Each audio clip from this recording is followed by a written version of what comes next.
स्वागत है सभी मित्रों का पतंजलि योग सूत्र भाग 1। और उसके आज हम 11वें चैप्टर में हैं। चौथा दिन है और पेज नंबर है 231।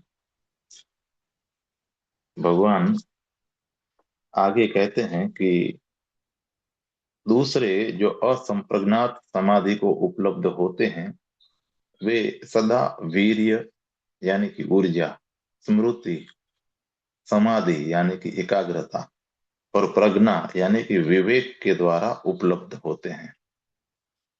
तो आगे वे कहते हैं कि यह स्मृति शब्द जो है यह है स्मरण, जिसे गुरुदेव कहते हैं आत्मस्मरण। यह है स्मृति।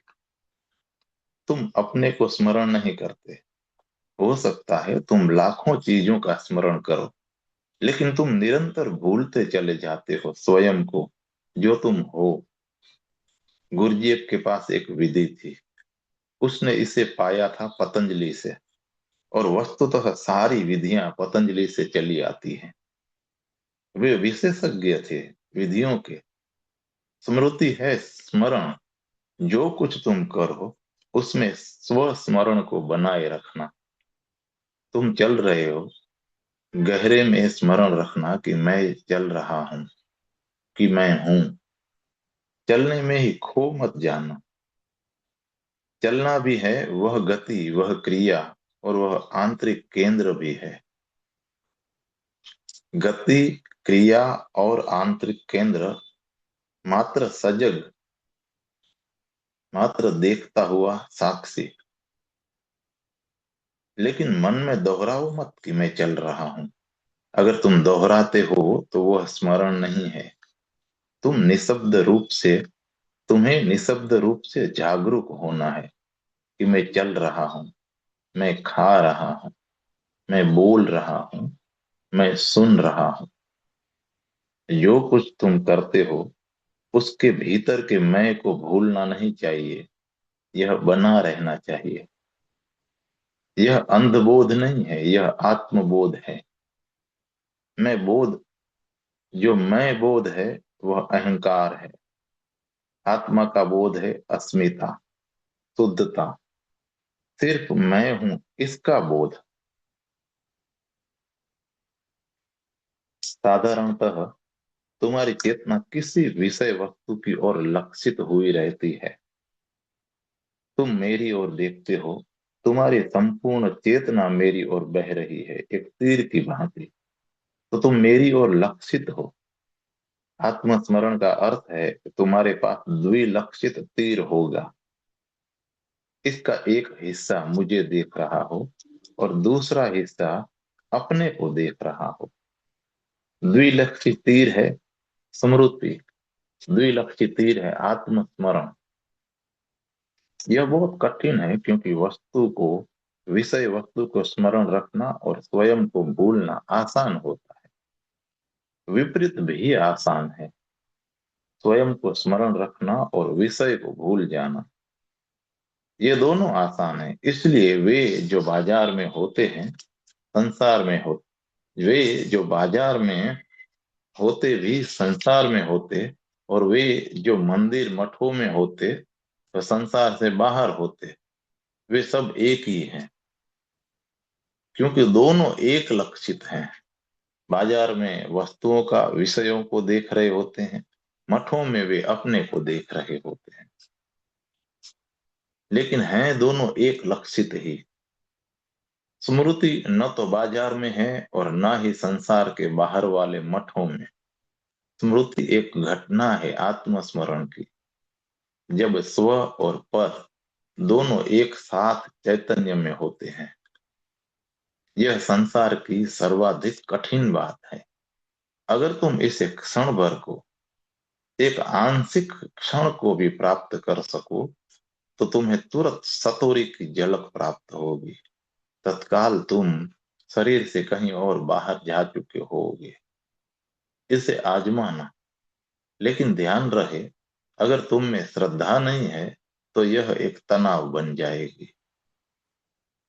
ये उसकी समस्या है। यह ऐसा तनाव बन सकती है कि तुम पागल बन सकते हो। क्योंकि यह एक बहुत तनाव की स्थिति होती है। इसलिए स्व और पर, भीतरी और बाहरी, दोनों को याद रखना कठिन होता है। दोनों को याद रखना बहुत बहुत दुस्साध्य है। अगर श्रद्धा है तो वह तनाव को कम कर देगी, क्योंकि श्रद्धा है प्रेम। यह तुम्हें शांत करेगी। यह तुम्हारे चारों ओर एक संतोषदायिनी शक्ति होगी। वरना तनाव इतना ज्यादा हो सकता है कि तुम सो न पाओगे। तुम किसी क्षण शांत न हो पाओगे, क्योंकि यह एक निरंतर उलझन बनी रहेगी और तुम निरंतर एक चिंता में ही रहोगे। इसलिए तुम एक बात कर सकते हो।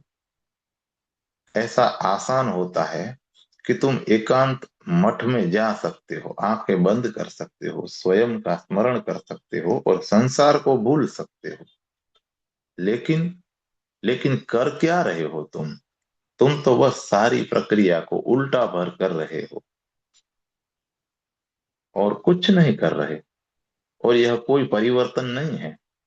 या तुम इन धर्म स्थानों को भूल सकते हो और भूल सकते हो, या तो तुम भूल सकते हो इन मंदिरों को और इन गुरुओं को, और बने रह सकते हो संसार में, आनंद उठा सकते हो संसार में। तो वह भी आसान है। कठिन बात तो यह है कि दोनों के प्रति सचेत होना। और जब तुम दोनों के प्रति सचेत होते हो तो साथ साथ ऊर्जा भी जागरूक होती है।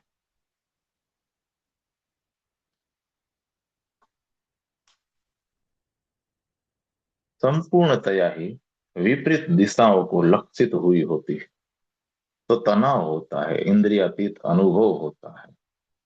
तुम मात्र तीसरे बन जाते हो। तुम दोनों के साक्षी हो जाते हो। और जब तीसरा प्रवेश करता है, पहले तुम विषय वस्तु को और स्वयं को देखने की कोशिश करते हो। लेकिन अगर तुम दोनों को देखने की कोशिश करते हो तो बाद में, थोड़ी देर में तुम अनुभव करते हो कि तुम्हारे भीतर कुछ घट रहा है, क्योंकि तुम तीसरे बन रहे हो। तुम दोनों के बीच में हो, पर और स्व के बीच में। अब तुम न विषय हो और ना ही विषयी हो। श्रद्धा, प्रयास, स्मृति, एकाग्रता और विवेक के द्वारा उपलब्ध होते हैं।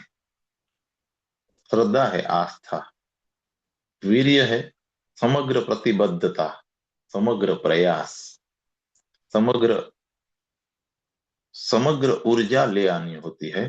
तुम्हारी सारी शक्ति लगानी पड़ती है। यदि तुम वास्तव में ही सत्य के खोजी हो तो तुम कोई दूसरी चीज नहीं खोज सकते। इसमें संपूर्णतः डूबना होता है। तुम इसे पार्ट टाइम जॉब नहीं बना सकते और न ही कह सकते हो कि सुबह किसी समय मैं ध्यान करता हूं और फिर खत्म। नहीं, ध्यान को तुम्हारे लिए 24 घंटे का सातत्य बनाना होता है। जो कुछ भी तुम करो, ध्यान को सतत वहां पृष्ठभूमि में होना होता है। ऊर्जा की आवश्यकता होगी। तुम्हारी समस्त ऊर्जा की आवश्यकता होगी। और अब कुछ और बातें भी हैं जो समझ लेनी है। अगर तुम्हारी ऊर्जा की आवश्यकता होती है तो काम वासना अपने आप तिरोहित हो जाती है, क्योंकि इस पर नष्ट करने को तुम्हारे पास ऊर्जा ही नहीं है। ब्रह्मचर्य पतंजलि के लिए कोई अनुशासन नहीं है। यह तो एक परिणाम है। तुम तुम्हारी समग्र ऊर्जा आध्यात्मिक अभ्यास में लगा देते हो तो तुम्हारे पास काम वासना के लिए कोई ऊर्जा नहीं बची रहती।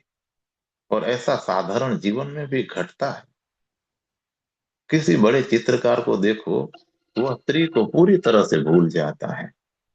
जब वह स्त्री चित्र बना रहा होता है तो उसके मन में काम वासना नहीं होती है, क्योंकि उसकी सारी ऊर्जा चित्र में संलग्न होती है।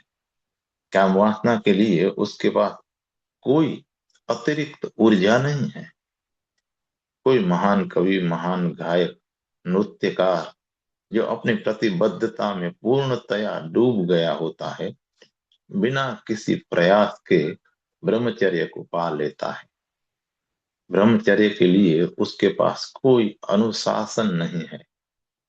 काम वासना अतिरिक्त ऊर्जा है।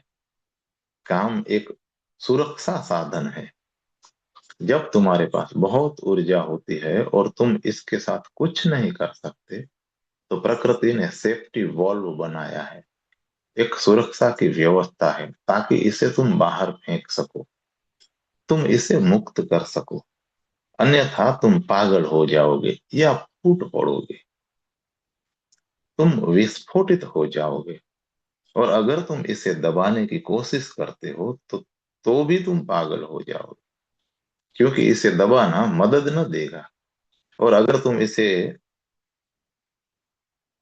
क्योंकि इस इसे आवश्यकता है रूपांतरण की, और वह रूपांतरण समग्र प्रतिबद्धता के द्वारा आता है।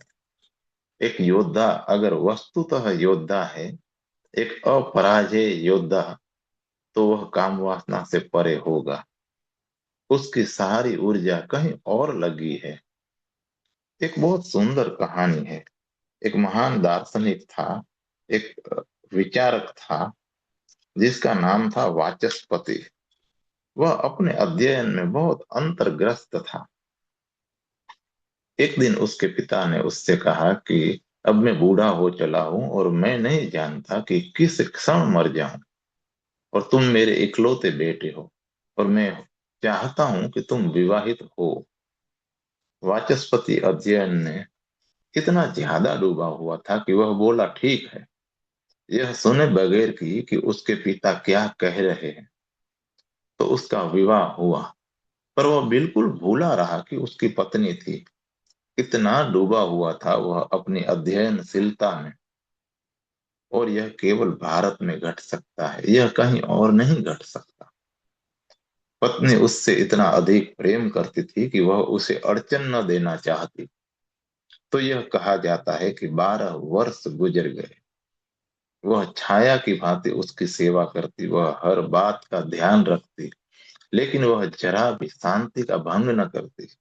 वो न कहती कि मैं हूं यहाँ और क्या कर रहे हो तुम। वाचस्पति लगातार एक व्याख्या लिख रहा था। जितनी व्याख्याएं लिखी गई हैं, उनमें से एक महानतम व्याख्या, वह बाद नारायण के ब्रह्म सूत्र पर भाष्य लिख रहा था, और वह उसमें डूबा हुआ था इतना ज्यादा, इतनी समग्रता से कि वह केवल अपनी पत्नी को ही नहीं भूला, उसे इसका भी होश न था कि कौन भोजन लाया, कौन थालियां वापस ले गया, कौन आया शाम को और दिया जला गया, किसने उसकी सैया तैयार की।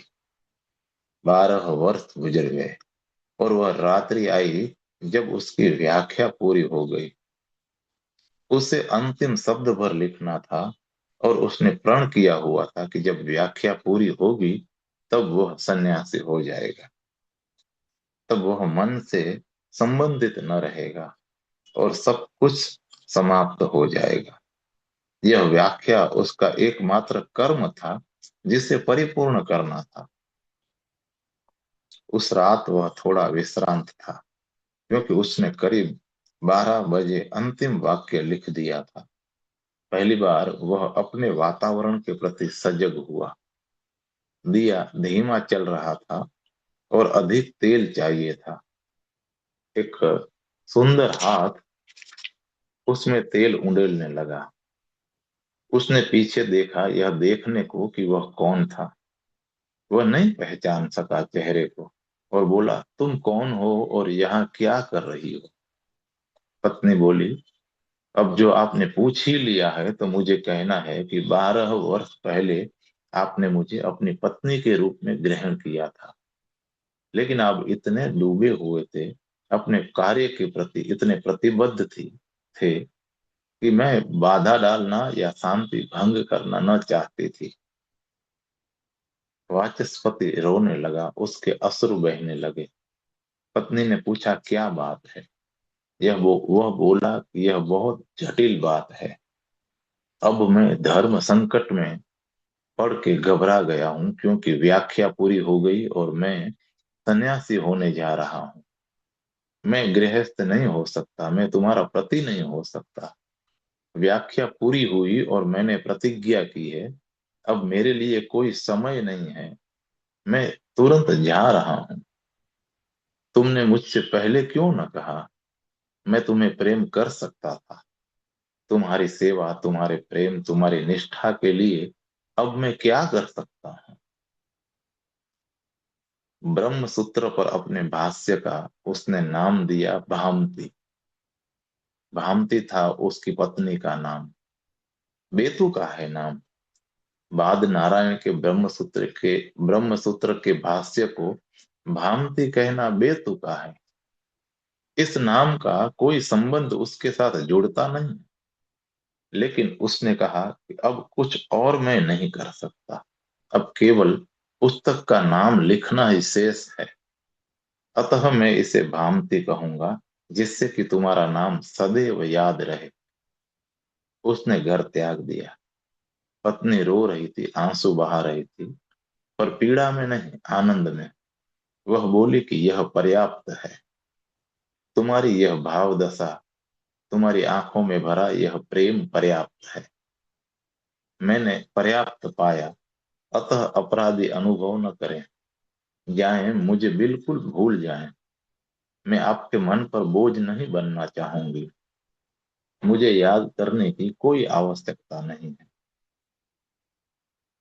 यह संभव होता है अगर तुम किसी चीज में समग्रता से डूबे होते हो, तो काम वासना तिरोहित हो जाती है। क्योंकि काम वासना सुरक्षा का एक उपाय है। जब तुम्हारे पास अप्रयुक्त ऊर्जा होती है, तब काम वासना तुम्हारे चारों ओर पीछा करती एक छाया बन जाती है। जब तुम्हारी समग्र ऊर्जा प्रयुक्त हो जाती है, काम वासना तिरोहित हो जाती है। और वह है अवस्था ब्रह्मचर्य की, वीर्य की, तुम्हारी सारी अंतर्निहित ऊर्जा के विकसित होने की। तो श्रद्धा या तो श्रद्धा, वीर्य यानी प्रयास, स्मृति, समाधि यानी एकाग्रता, और प्रज्ञा यानी विवेक। श्रद्धा, वीर्य तुम्हारी समग्र जीवन ऊर्जा, तुम्हारी समग्र प्रतिबद्धता और प्रयत्न। फिर स्मृति है स्वस्मरण। और समाधि, इस शब्द समाधि, समाधि का अर्थ है मन की वह अवस्था जहाँ कोई समस्या अस्तित्व नहीं रखती। यह शब्द आया है समाधान से। यह मन की वह अवस्था है जहाँ तुम नितांत स्वस्थ अनुभव करते हो, जहाँ कोई समस्या नहीं है, कोई प्रश्न नहीं। यह मन की एक प्रश्न शून्य और समस्या शून्य अवस्था होती है। यह कोई एकाग्रता नहीं है। एकाग्रता तो मात्र गुणवत्ता है, जो उस मन में चली आती है जो समस्या रहित होता है। अनुवाद करने की यही कठिनाइयां हैं। मन की इस अवस्था का हिस्सा है एकाग्रता, और यह तो बस घटती है। उस बच्चे को देखो जो अपने खेल में निमग्न है। उसकी एकाग्रता प्रयास रहित है। वह अपने खेल पर एकाग्र नहीं हो रहा है। एकाग्रता सह परिणाम है। वह खेल में इतना अधिक तल्लीन है कि एकाग्रता घटती है।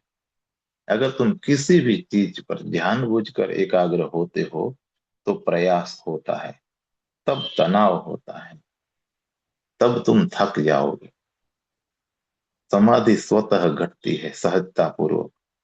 अगर तुम तन्मय होते हो, डूबे हुए होते हो, अगर तुम मुझे सुन रहे हो, तो यह समाधि है। अगर तुम मुझे एकाग्रता समग्रता पूर्वक सुनते हो, किसी दूसरे ध्यान की तब जरूरत नहीं है। यह बात एकाग्रता बन जाती है। ऐसा नहीं है कि तुम एकाग्र होते हो। यदि तुम प्रेम पूर्वक सुनते हो, तो एकाग्रता पीछे चली आती है। तो असंप्रज्ञात समाधि में जब श्रद्धा संपूर्ण होती है, जब प्रयास संपूर्ण होता है, जब स्मरण गहरा होता है, तो समाधि घटती है।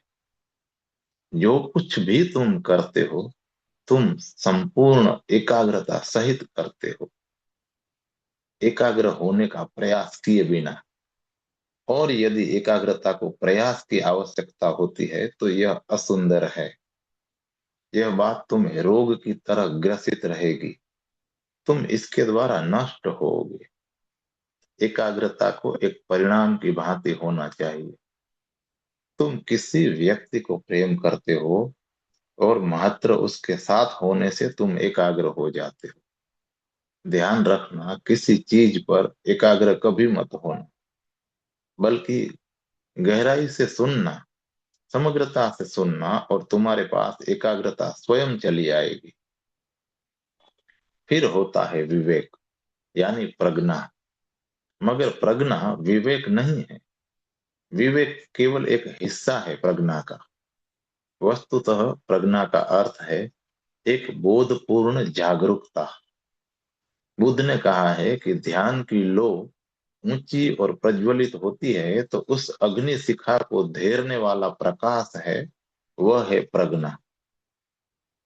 भीतर है समाधि, और तुम्हारे चारों ओर एक प्रकाश, एक आभा पीछे पीछे आने लगती है। तुम्हारे प्रत्येक कार्य में तुम प्रज्ञावान और विवेकपूर्ण होते हो। यह ऐसा नहीं है कि तुम विवेकपूर्ण होने की कोशिश कर रहे हो, यह तो बस घटता है, क्योंकि तुम इतनी अधिक समग्रता से जागरूक होने लगते हो। जो कुछ तुम करते हो अपने आप विवेकपूर्ण होता है। ऐसा नहीं है कि तुम निरंतर सोच रहे हो सही काम करने की बात। वह व्यक्ति जो लगातार सोच रहा है सही काम करने की, वह तो कुछ कर ही न पाएगा। वह गलत भी न कर पाएगा, क्योंकि यह बात इतना तनाव बन जाएगी उसके मन के ऊपर। और क्या सही है और क्या गलत है, तुम कैसे निर्णय ले सकते हो? प्रज्ञावान व्यक्ति चुनता नहीं है, वह मात्र अनुभव करता है। वह तो अपनी जागरूकता सब और फेंकता है, और उसके प्रकाश में वह आगे बढ़ता है। जहां कहीं वह बढ़ता है, सही है। सही बात चीजों से संबंधित नहीं है, यह तुमसे संबंधित है। वह जो कार्य कर रहा है उससे। ऐसा नहीं है कि बुद्ध सही बातें करते थे, नहीं। जो कुछ वे करते थे वह सही होता था। विवेक विवेक तो अपर्याप्त शब्द है। प्रज्ञावान व्यक्ति के पास विवेक होता ही है। वह उसके बारे में सोचता नहीं, यह उसके लिए सहज है। यदि तुम इस कमरे से बाहर जाना चाहते हो तो तुम बस दरवाजे से बाहर चले जाते हो। तुम टटोलते ढूंढते नहीं। तुम पहले दीवार के पास नहीं चले जाते रास्ता खोजने को। तुम तो बाहर ही चले जाते हो। तुम सोचते भी नहीं कि यह दरवाजा है। लेकिन जब अंधे आदमी को बाहर जाना होता है तो वह पूछता है कहाँ है दरवाजा, और फिर इसके बाद वह इसे ढूंढने की कोशिश भी करता है। वह अपनी छड़ी लिए बहुत जगह पे दस्तक देगा, वह टटोलेगा, ढूंढेगा, और अपने मन में वह निरंतर सोचेगा, यह द्वार है या दीवार है, मैं सही जा रहा हूं या गलत। और जब वह द्वार तक पहुंचेगा तब वह सोचेगा, हाँ, अब यही द्वार है। यह सब घटता है क्योंकि वह अंधा है। तुम्हें चुनाव करना होता है क्योंकि तुम अंधे हो। तुम्हें सोचना पड़ता है क्योंकि तुम अंधे हो। तुम्हें अनुशासन और नैतिकता में रहना होता है क्योंकि तुम अंधे हो। जब समझ खिलती है, जब ज्योति वहां होती है, तुम मात्र देखते हो और हर चीज स्पष्ट होती है।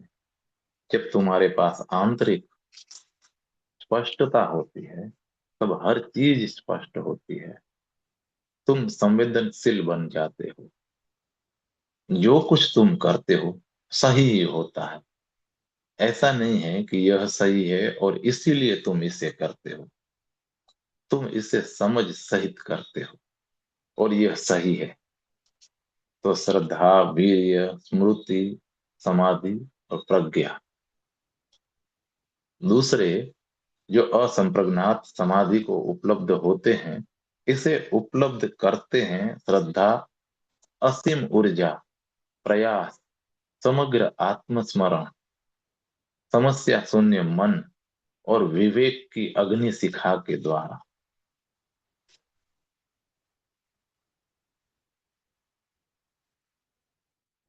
धन्यवाद मित्रों। तो 11वां चैप्टर यहीं पे संपूर्ण होता है। कल हम आगे 12वें चैप्टर को पढ़ेंगे और उसका नाम है अहंकार को दुस्साध्य का आकर्षण। जो पीछे सूत्र समझाए हैं भगवान के, उसके ऊपर इसमें प्रश्न जवाब है। कल मिलते हैं फिर से। जय भगवान।